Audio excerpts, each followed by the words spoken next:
It's rare that I set a book down and it makes me immediately question life and death. But Revival did that and did it in a very disturbing fashion. What's up, guys? It's the Chronicler bringing to you tonight a book review, spoiler free, for Stephen King's Revival. Now, this book isn't filled to the brim with constant depressing imagery, but yet it's dark. It doesn't have an enormous amount of gore or blood and guts, but yet it's pretty disturbing. This book isn't even filled with a crazy amount of despicable humans, but yet it's pretty unsettling. Revival is so off-putting because it's about family, and because it's about destiny. This book gave me a feeling of lifting up your kitchen floor tile to reveal maggots and termites underneath it. Revival contains a certain piece of Stephen King magic that isn't always present in every book he writes, at least not for me. This book is 400 pages of some of the best of Stephen King. You can almost tell that the story was so infected in his mind, and you can tell this because the amount of fat on the story is almost non-existent. It's super lean and gets right to the point. Even though some parts of the book may seem to drag, every sentence in the story served a purpose for me. As I followed the main character Jamie Morton through his life and his interaction with the brilliant Charles Jacobs, I felt a strange sense of awareness of the passing of time in the book. Literally how the sections of Jamie's life seem to fly by, and how quickly the reader jumps from Jamie being a kid, to a teen, to a young adult, and then finally to an old man, and how this passage of time relates to my own life, and how it must have related to Stephen King's life as well. And in my opinion, besides all the other fantastic scares that take place in the book, the message of the passage of time is the scariest part of the book. Guys, I'm convinced that Revival doesn't have any pages in it, and instead contains only a series of mirrors. It's a book full of mirrors that the reader looks at and sees the passage of their own life and what might lay beyond.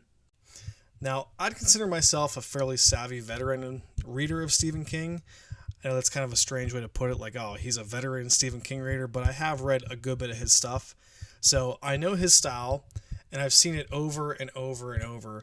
And the way he writes in Revival is almost un-Stephen-like. And what I think happened with Revival was this story was so alive in his mind that it broke itself through his usual writing voice and imposed itself on the pages. I know what I'm saying here is starting to sound a little bit hyperbolic, but it's actually true for me. I think the hype around Revival is very legit. Now, I've seen a lot of people praise it from YouTube to Reddit, etc. And especially for this book being a pretty recent Stephen King book, I know sometimes his work in the last couple of years kind of doesn't always get their flowers, and some people feel like maybe he lost his touch. It's a rare, rare gem that stands out along a lot of his more recent work for me. I'm a huge Stephen King fan, but the man's not without his bad books. But Revival is not one of those bad books. I think if this book was written in the 80s, it would have been up there with some of his more classic work.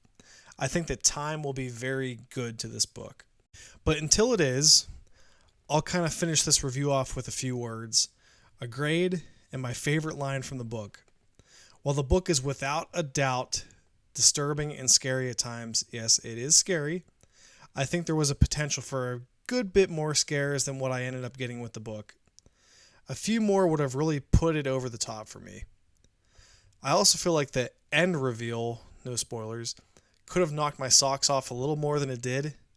And while the imagery was clear and very thought-provoking, I guess I didn't really find it as mind-blowing as I wanted to. But to each his own. What I loved was how focused the story is, and how honest and sincere it is about human nature and what it means to be a person, as well as the importance of family. There are things said in this book that feel like they came straight from the heart, like this section. This is a scene in the book where the main character Jamie visits with his baby niece, and it reads like this. She was just a year old, but she had wanted me to stay longer. That's how you know you're home, I think. No matter how far you've gone from it, or how long you've been in some other place, home is where they want you to stay longer.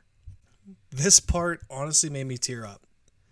It's a rare moment in reading a book when you feel like your heart and the author's heart align for just a moment. It's special, And I think it's something that you only get from reading books. And it's what I loved about Stephen's work in the past, and I think he brings that forward in Revival beautifully.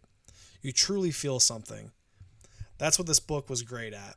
That's why it gets an A from me. Please, guys, get this book.